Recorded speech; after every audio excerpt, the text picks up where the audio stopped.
Hello student of 10th class. आज हम इसमें इंपॉर्टेंट क्वेश्चन करेंगे chapter 4 the age of industrialisation, जो आपके लिए बहुत इंपॉर्टेंट होने वाली है। ये क्वेश्चन बोर्ड एग्जाम में, क्योंकि ये हर बार पूछे गए हैं बोर्ड एग्जाम में क्वेश्चन, एंड ये बहुत हार्ड चैप्टर भी है, इसलिए हम आपके लिए इंपॉर्टेंट क्वेश्चन लाए हैं और भी चैप्टर के लाते रहेंगे। तो आप क्वेश्चन पे नज़र बना लें।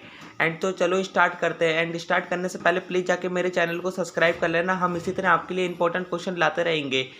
तो चलो स्टार्ट करते हैं वीडियो। एंड फर्स्ट क्वेश्चन है, what is spinning jenny. Spinning jenny क्या होता है वो आपको एक्सप्लेन करना है। Why were many workers oppose to the use of spinning jenny. ज़्यादा से ज़्यादा वर्कर स्पिनिंग जेनी में थे, ऐसा क्यों, तो आपको इसको बताना है।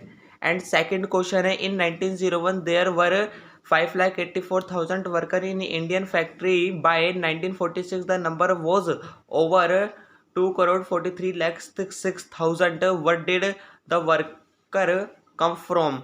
जब 1901 में 5,84,000 वर्कर काम कर रहे थे उस कंपनी में, इंडियन कंपनी में, और 1946 में वो बढ़ गए, ऐसा क्यों हुआ और कहाँ हुआ, ये आपको बताना है। एंड थर्ड क्वेश्चन है, in the 20th century handloom cloth production expanded strictly almost trembling between 1900 and 1940। How did this happen.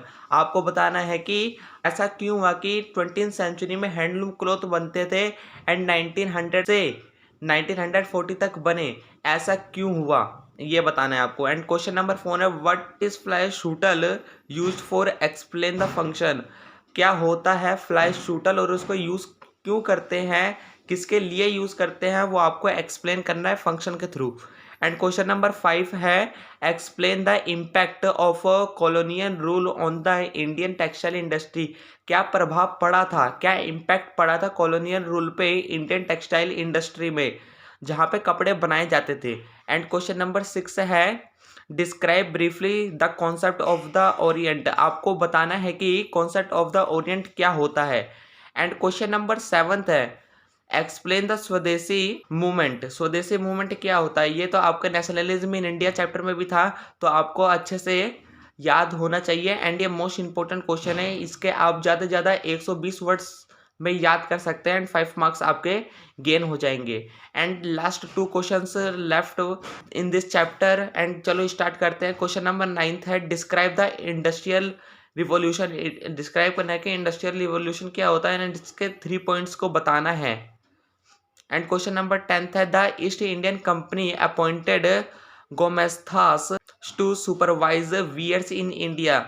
जो ईस्ट इंडिया कंपनी थी वो अपॉइंट करती थी गोमस्थास, जो बहुत यूज़फुल होता था इंडिया के लिए। एक्सप्लेन करना है कि क्यों होता था वो यूज़फुल, ईस्ट इंडिया कंपनी के थ्रू जो अपॉइंट किया जाता था। तो आपके बस इतने इंपॉर्टेंट क्वेश्चन हैं एंड ये मोस्ट इंपॉर्टेंट क्वेश्चन है द एज ऑफ इंडस्ट्रियलाइजेशन के। तो आप इसके स्क्रीनशॉट ले सकते हैं एंड आप इसको रिवीजन कर सकते हैं।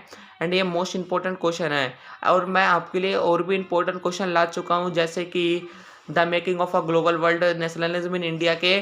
तो आप जाके इजीली उसको वॉच कर सकते हो, मैंने डिस्क्रिप्शन में एंड कमेंट बॉक्स में लिंक दे रखी है, तो आप उसको वॉच कर लेना एंड मेरे चैनल को सब्सक्राइब करना। Thanks for watching the video, thanks a lot and all the best for examination.